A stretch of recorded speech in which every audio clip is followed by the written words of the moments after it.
Kanadaga ilk kirib kelishim bilanoq qanday ish qilsam bo'ladi va oyiga qancha daromad topaman. Bugun sizlarga mana shu mavzu bo'yicha qisqacha ma'lumot berib o'tib ketishga harakat qilaman. Demak, Kanadaga kirib kelishingiz bilanoq, demak siz qilishingiz mumkin bo'lgan ishlardan biri bu albatta yetkazib berish xizmati hisoblanadi. Yetkazib berish xizmatida demak Kanada davlatida bir necha turlab dasturlar mavjud. Ulardan eng mashhurlardan biri demak bu Uber hamda DoorDash platformalari hisoblanadi.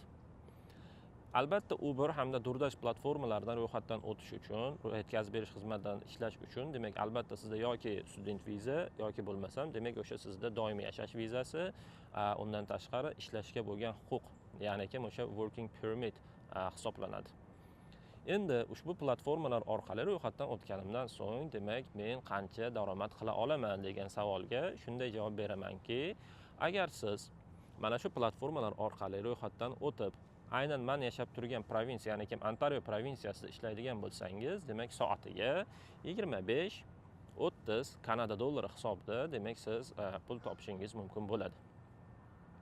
Lekin bu degani oyning oxiriga borib o'sha 25-30 dollardan soatiga 20 soat ishlasam yoki bo'lmasam haftasiga 40 soat ishlasam buncha pul bo'lar ekan degani emas. Sababi nimaga? Chunki sizda yana boshqa chiqimlaringiz ham mavjud. Bu degani demak siz albatta yetkazib berish xizmati yoki bo'lmasam mashinada yoki bo'lmasam demak o'sha maxsus velosipedlarda qilishingiz mumkin. Agar mashinada qiladigan bo'lsangiz demak sizda chiqimlar birmuncha ko'proq bo'ladi.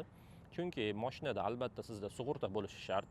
Sug'urta esa demak kamida sizda demak o'sha 300-800 Kanada dollari atrofida oylik to'lov chiqadi.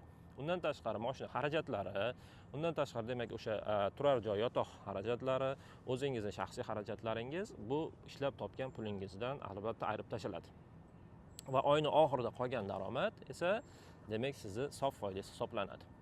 Lekin hozirgi kunda demak o'sha studentlar hamda demak o'sha ishlayotgan birodarlarimiz bilan gaplashganimizda demak ularda mana shu 40 soatdan ko'proq yoki bo'lmasam 20 soatdan ko'proq ishlagan holatlarda demak oylik daromadlarini demak maksimal cho'qqiga olib chiqishayotganlarini ham demak ular aytib berishyapti. Demak hamma narsa o'zingizga bog'liq. Albatta Kanada davlatiga keling va ushbu xizmatlarda ishlab o'zingiz uchun albatta daromad qilishingizni sizga tilab qolamiz.